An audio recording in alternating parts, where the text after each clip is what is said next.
Kita jumpa lagi dalam acara bedah buku, tidak ada hutan, tidak ada kehidupan. Nah, saya ingin mengeksplor lebih jauh lagi, Pak. Kenapa kemudian binatang-binatang purba yang Anda sebut tadi, mastodon dan sebagainya itu kemudian punah? Apa yang menyebabkan mereka tidak bisa bertahan hidup? Iya, ini signifikan, Pak. 250 tahun yang lalu, ya, itu dicirikan oleh lapisan di atas yang tadi kehidupan hutan. Itu tidak ada air di situ. Jadi lapisan vulkanik tanpa air, sehingga bisa dikatakan hutan lebat tadi itu sudah hilang karena perubahan iklim. Ya, dari tadinya hutan subur, banyak binatang, banyak manusia, langsung 250 tahun yang lalu digantikan oleh endapan vulkanik tanpa air sama sekali, sehingga menjadi lingkungan yang arid, yang gersang, yang merupakan lingkungan stepa, sabana. Ketidakmampuan binatang maupun manusia untuk bersatu dengan alam tadi itu menyebabkan mereka itu berpindah. Dan setelah itu pada 250 tahun yang lalu, lokasinya ditemukan tidak di Sangiran, tetapi di sebelah timurnya, yaitu di sepanjang Sungai Bengawan Solo. Sehingga Sangiran ditinggalkan Pak itu, Pak, karena masalah perubahan iklim tadi itu, hutan hilang menjadi savana. Binatang pun juga pada lari dari situ, Pak. Hyena yang Bapak katakan tadi tidak hanya ada di luar negeri. Hyena itu ada di berbagai situs yang ada di Indonesia. Ada Trinil Sangiran, kemudian juga Mojokerto, bukan hyena itu tadi. Ya. Terima kasih. Perubahan iklim, saya kira juga banyak mempengaruhi dan mengubah banyak hal. Saya ingin tahu di hutan-hutan Indonesia ini kan kaya. Orang-orang menyebut kita, referensi kita menyebut bahwa hutan Indonesia ini kaya, hutan hujan tropis, kaya keanekaragaman hayati. Mungkin Bu Sophie bisa memberikan gambar apa sih yang disebut kekayaan hutan di Indonesia dan apa sebenarnya spesifik dari hutan di Indonesia tadi. Jadi seperti kita ketahui bahwa Indonesia itu adalah negara yang sangat besar, membentang di satu peristiwa yang tentu saja kalau dilihat dari struktur geologis dan geografisnya itu memiliki banyak keanekaragaman ekosistem. Beraneka-ragaman ekosistem tentu saja akan membentuk sebuah kehidupan yang tentu bermacam-macam pula sesuai dengan ekosistem yang ada. Jadi kalau di Indonesia itu lengkap, mulai dari ekosistem dataran rendah yang seperti pantai hingga ekosistem yang bersalju seperti di Kartens, Irian. Jadi kita bisa bayangkan betapa banyak ekosistem yang kita punya dengan segala macam keanekaragaman kehidupan yang ada di dalamnya. Jadi gambarannya seperti itu. Dan kalau dilihat dari jumlah pertumbuhan saja, Indonesia itu termasuk hutannya memiliki kekayaan yang paling banyak di dunia, jadi nomor 2 setelah Brasil. Seperti itu.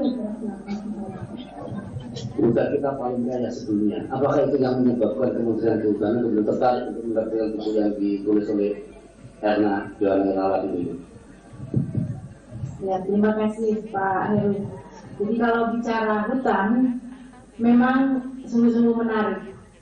Saya dan beberapa teman yang juga hadir di sini mungkin juga memang kerja di Departemen Kehutanan.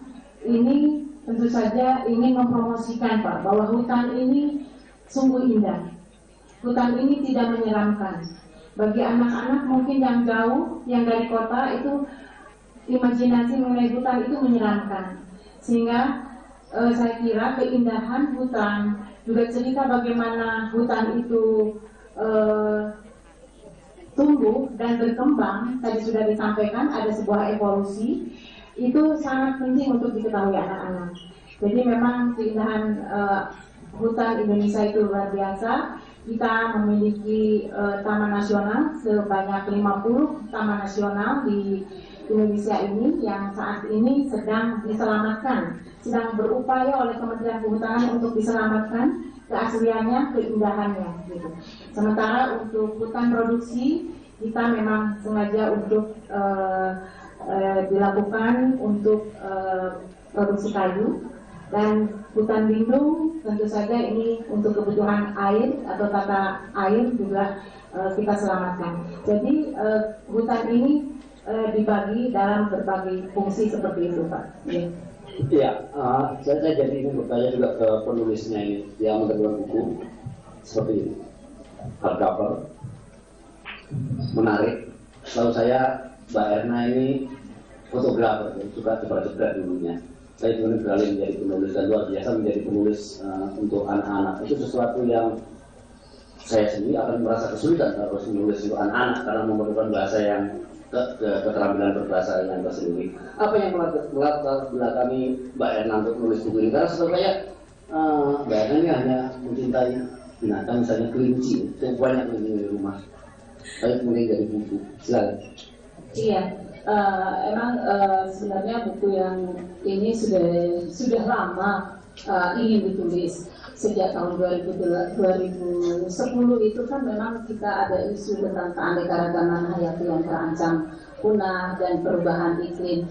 Nah, kebetulan saya itu berkenalan dengan banyak narasumber yang memiliki latar belakang berbeda dan ternyata mereka punya cerita-cerita menarik dan ternyata ada kaitannya meskipun hanya secuil, tapi itu mempunyai bukti tentang hutan di masa lalu maupun di masa sekarang. Jadi akhirnya saya kompilasikan itu semua supaya orang bisa melihat bahwa hutan itu tidak hanya hutan seperti yang kita kenal sekarang ini, terus terang adalah penemuan yang sangat baru, terutama tentang kenapa sungai itu berkelok-kelok.